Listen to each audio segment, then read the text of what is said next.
Hey everyone!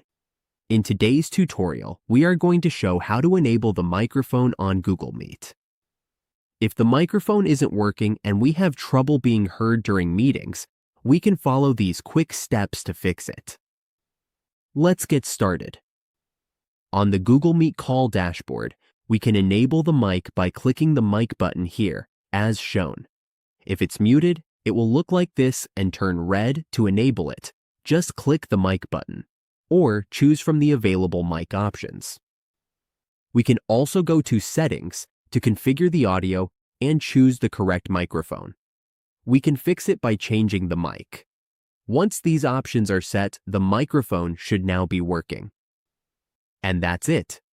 The microphone should now be enabled and ready to use on Google Meet. With these simple steps, we can make sure our voice is heard clearly in every meeting.